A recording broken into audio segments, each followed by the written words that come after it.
Hello and welcome to physics with B. K आज हम calculate करेंगे electric field of a disc of charge. इससे पहले हमने इलेक्ट्रिक फील्ड को समझा था और फिर इलेक्ट्रिक फील्ड को एक पॉइंट चार्ज के लिए कैलकुलेट किया था। उसके बाद डायपोल के लिए और रिंग ऑफ चार्ज के लिए कैलकुलेट किया था। अब हम इलेक्ट्रिक फील्ड एक डिस्क ऑफ चार्ज के लिए कैलकुलेट करेंगे। यानी अगर हमारे पास चार्जेस यूनिफॉर्मली डिस्ट्रीब्यूटेड हों एक डिस्क ऑफ चार्ज की शेप में, यानी अगर वो ऐसे डिस्ट्रीब्यूटेड हो कि वो एक डिस्क शेप में हो, तो हम उसकी इलेक्ट्रिक फील्ड को कैसे फाइंड आउट करेंगे। तो लेट कंसिडर अ डिस्क। हमने यहाँ पर एक डिस्क बनाया है और इस डिस्क पे चार्जेस यूनिफॉर्मली डिस्ट्रीब्यूटेड हैं इस पूरे डिस्क पे। यानी यहाँ पर जो चार्जेस हैं यूनिट एरिया में, वो एग्जैक्टली इस यूनिट एरिया में भी उतनी ही चार्जेस यहाँ पर होंगे। यूनिफॉर्मली का मतलब यहाँ पर ये है। अब हम क्या करेंगे, हमने यहाँ पर एक रिंग ड्रा किया है इस डिस्क में, ठीक है। अब हम इलेक्ट्रिक फील्ड इस रिंग के लिए कैलकुलेट करेंगे पार्टिकुलरली, सिर्फ इस रिंग के लिए, और फिर इस पूरी डिस्क के लिए उस इक्वेशन को हम जनरलाइज करेंगे। तो सपोज इस स्मॉल जो रिंग है, इस रिंग की रेडियस को हमने कहा है ओमेगा, ठीक है। ये ओरिजिन है तो सपोज हम इसको ओ लिख सकते हैं। अब इस जो रिंग है, इस रिंग की इस विड्थ को, इसको हमने कहा D omega. D omega means यानी एक बहुत स्मॉल लेंथ है इसका। अब इस पूरी डिस्क की रेडियस को हमने क्या कहा, सपोज इसको हमने कहा कैपिटल आर, ठीक है। अब इस स्मॉल लेंथ डी डब्ल्यू पे जो चार्ज है, उस चार्ज को हमने कहा डी क्यू। अब इस चार्ज के थ्रू जो इलेक्ट्रिक फील्ड इस एक्सिस पे प्रोड्यूस होगा, सपोज यहाँ पर हमने एक पॉजिटिव टेस्ट चार्ज रखा इस पॉइंट पी पे, सर इसको पॉइंट पी कहते हैं इस पे, तो इसका इलेक्ट्रिक फील्ड क्या होगा इस पॉइंट पर। जस्ट वही कंसेप्ट है जो हमने रिंग ऑफ चार्ज के लिए इससे पहले लेक्चर में कैलकुलेट किया था। तो हम क्या करेंगे, यहाँ पर इलेक्ट्रिक फील्ड हमारे पास यहाँ पर आएगा डी ई जेड। सब्सक्रिप्ट में मैंने जेड इसलिए रखा क्योंकि जो जी डायरेक्शन है ये हमारे पास जेड एक्सिस है। तो यहाँ पर जो इलेक्ट्रिक फील्ड हमारे पास प्रोड्यूस होगा वो होगा डी ई कॉज ऑफ पाई। इस एंगल को हमने कहा पाई, सपोज, ठीक है। अब कॉज ऑफ पाइप की वजह हमने यहाँ पर कॉज ऑफ पाइप क्यों लिखा, तो प्रीवियस लेक्चर्स में भी हमने डिस्कस किया था। अब यहाँ पर भी शॉर्टली इसको डिस्कस कर लेते हैं कि यहाँ पर जो इलेक्ट्रिक फील्ड है इसके दो कंपोनेंट्स हैं। एक हमारे पास साइन कंपोनेंट ये वाला, एक हमारे पास डी ई कॉस कंपोनेंट ये वाला। यानी अगर ये पाई है तो ये एडजेसेंट साइड है, इसको हम कॉस पाई से रिप्रेजेंट करते हैं, और जो परपेंडिकुलर साइड है इसको हम साइन से रिप्रेजेंट कर रहे हैं। एग्जैक्टली यहाँ पर जो चार्ज है, जब उसका इलेक्ट्रिक फील्ड यहाँ पर यूं फाइंड आउट करेंगे तो उसके भी दो कंपोनेंट होंगे। एक साइन कंपोनेंट इस डायरेक्शन में होगा और एक कॉस कंपोनेंट इस डायरेक्शन में होगा।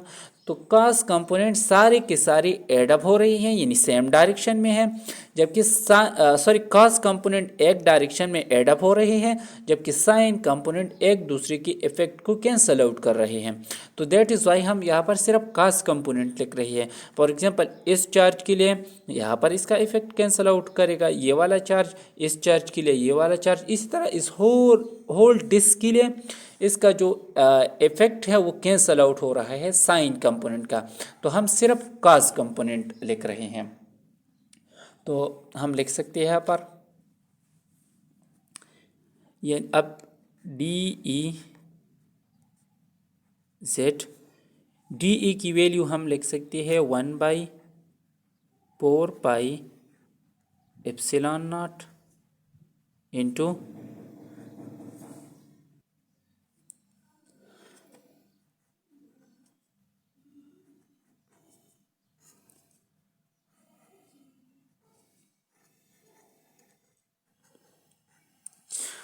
अब यहाँ पर देखिए हमारे पास कॉस पाई आया है, तो ये एक राइट एंगल ट्राइंगल है हमारे पास। तो कॉस पाई की वैल्यू हमारे पास क्या होगी, बेस। तो चूँकि ये जेड एक्सिस पे पड़ा है तो इसको हमने सपोज नाम दिया इस लेंथ को जेड, यानी सेंटर से चार्ज तक का फासला। और इस चार्ज तक के फासले को सपोज हम आर नाम दे देते हैं। तो अब यहाँ पर हम क्या लिख सकते हैं, जेड बाई आर, यानी कॉस पाई हमारे पास क्या है, बेस बाई हाइपोटेन्यूज।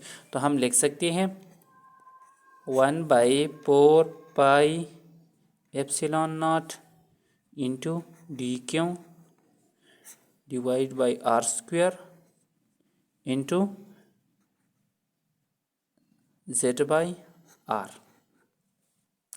अगेन चूंकि ये एक राइट एंगल ट्राइंगल है तो पिथागोरस थ्योरम के थ्रू हम लिख सकते हैं, सपोज इसको मैंने कहा 1, तो पिथागोरस थ्योरम के थ्रू हम लिख सकते हैं कि हाइपोटेन्यूज स्क्वायर हमारे पास बराबर है बेस स्क्वायर यानी जेड प्लस परपेंडिकुलर स्क्वायर यानी ओमेगा स्क्वायर।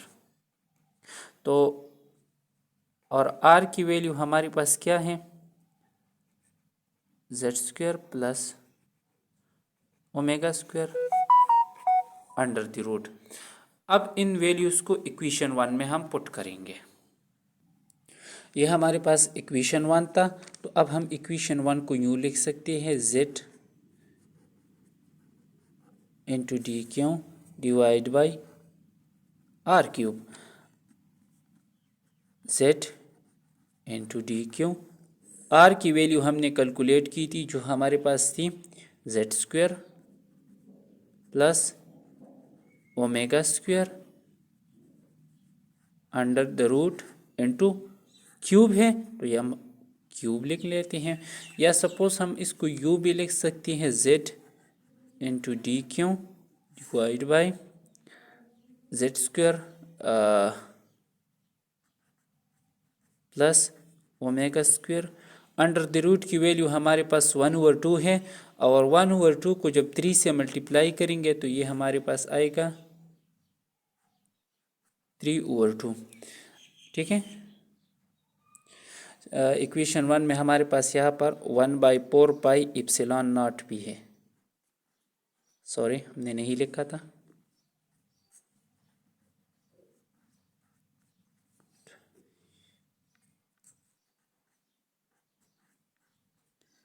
ये हमारे पास यहाँ पर ये भी है, तो हम इसको यू लिख सकते हैं 1/4 pi epsilon not Z D Q Z square plus omega square into 3/2। Suppose इसको हमने कहा इक्वेशन 2। अब हमारे पास जो सरफेस चार्ज डेंसिटी है उसके वो हमारे पास है D Q by D A, यानी पर यूनिट एरिया कितनी चार्जेस हैं हमारे पास, इसको हम कहते हैं सरफेस चार्ज डेंसिटी। तो हम इसको यूँ भी लिख सकते हैं D Q is equal to sigma into D A. अब हम इस पूरी जो रिंग था हमारे पास उसका एरिया फाइंड आउट करेंगे। तो उसका एरिया हम कैसे फाइंड करेंगे, अब आप यहाँ पर देखिए ये हमारे पास रिंग है, हमारे पास पूरा रिंग था, इसकी जो विड्थ है ये, इसको हमने कहा था DW, और इसकी इस पूरी लेंथ, ये हमारे पास एक सर्कल टाइप है तो हम इसकी पूरी लेंथ को सरकमफ्रेंस से लिख सकते हैं। तो इस DW इंटू इसका सरकमफ्रेंस हमारे पास है D2 सॉरी इस omega, it's not W, D omega into 2 omega. Circumference हमारे पास क्या है टू पाई आर यानी रेडियस ऑफ दिस रिंग। सो इस रिंग के रेडियस को हमने ओमेगा कहा था, तो टू पाई ओमेगा इसका लेंथ हो गया और डी ओमेगा इसका विड्थ हुआ। तो इसका पूरा एरिया हमारे पास इस रिंग का आया D omega into two pi omega. ये वैल्यू हम जो सरफेस चार्ज डेंसिटी है उसमें हम पुट करेंगे। तो हम क्या लिख सकते हैं, हम लिख सकते हैं डी क्यों हमारे पास क्या आएगा, सिग्मा एज इट इज, और डी ए की जगह हम लिखेंगे two pi omega into D omega. अब ये वैल्यू हम इस इक्वेशन 2 में पुट करेंगे। ठीक है, तो इक्वेशन 2 हमारे पास आएगा 1/4 pi epsilon not into z, तो डी क्यू की जगह हम लिखेंगे sigma 2 pi omega into D omega divide by z square plus omega square whole power 3/2। ये पाई इस पाई के साथ कैंसल आउट हो जाएगी, तो हम लिखेंगे 1/4 एप्सिलॉन नॉट इंटू जेड और सिग्मा कांस्टेंट है तो हम इसको यहाँ पर लिख लेते हैं जेड एंड सिग्मा।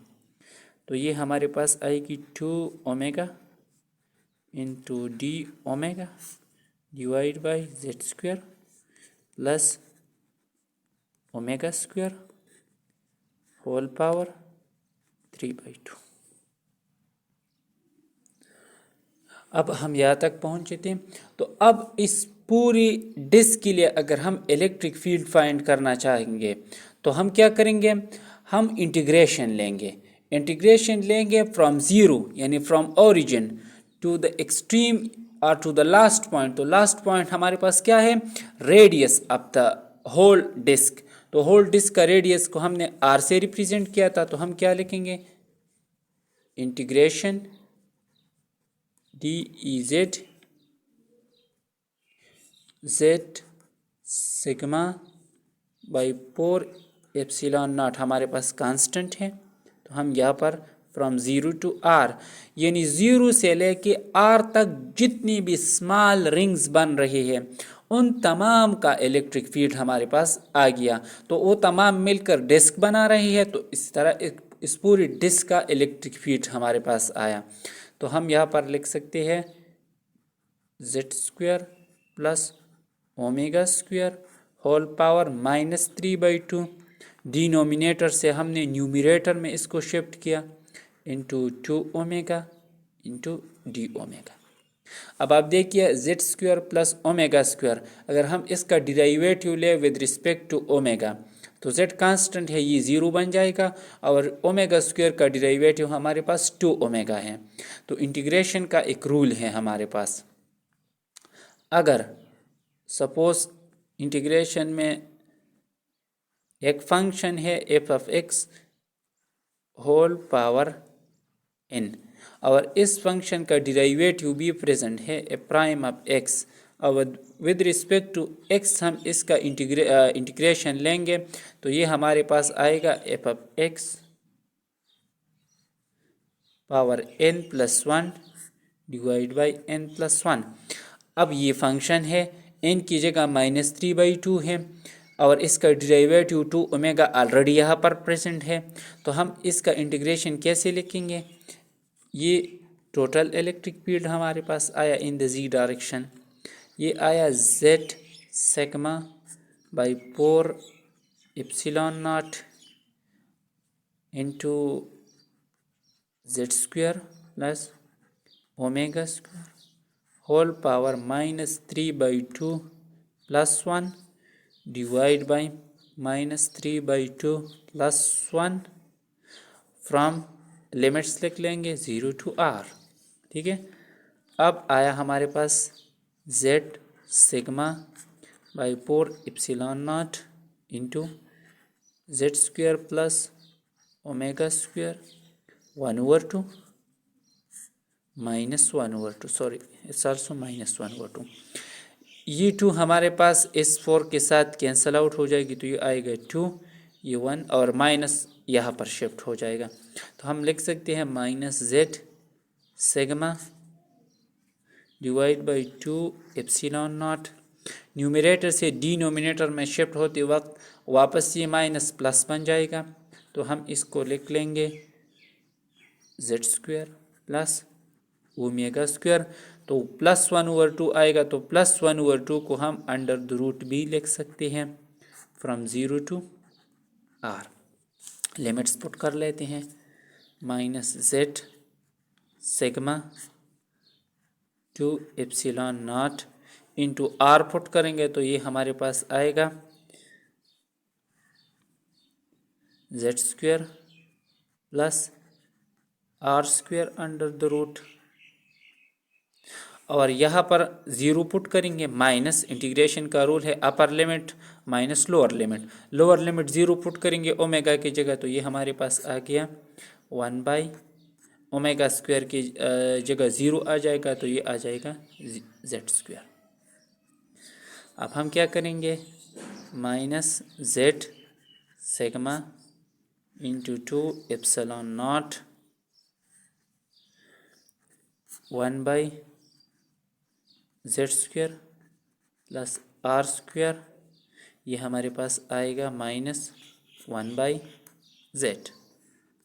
ठीक है, अब यहाँ पर हमारे पास क्या आएगा, इस माइनस जेड को अंदर मल्टीप्लाई कर लेते हैं, तो ये हमारे पास ये माइनस जेड जब इस माइनस के साथ मल्टीप्लाई होगा तो ये प्लस हो जाएगा और जेड जेड के साथ कैंसल आउट हो जाएगा, तो हम इसकी जगह क्या लिख सकते हैं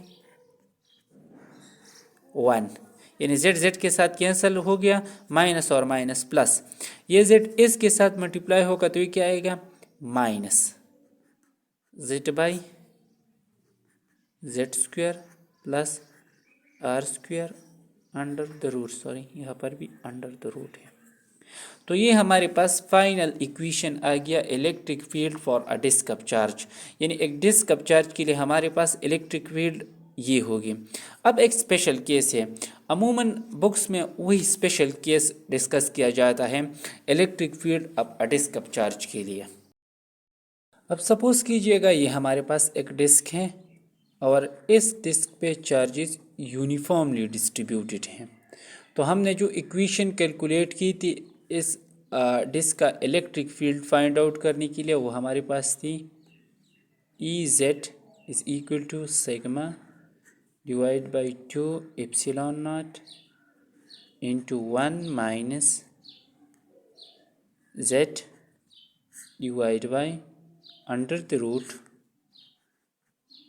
are square plus z square. ठीक है, अब सपोज एक स्पेशल केस है, अगर हमारे पास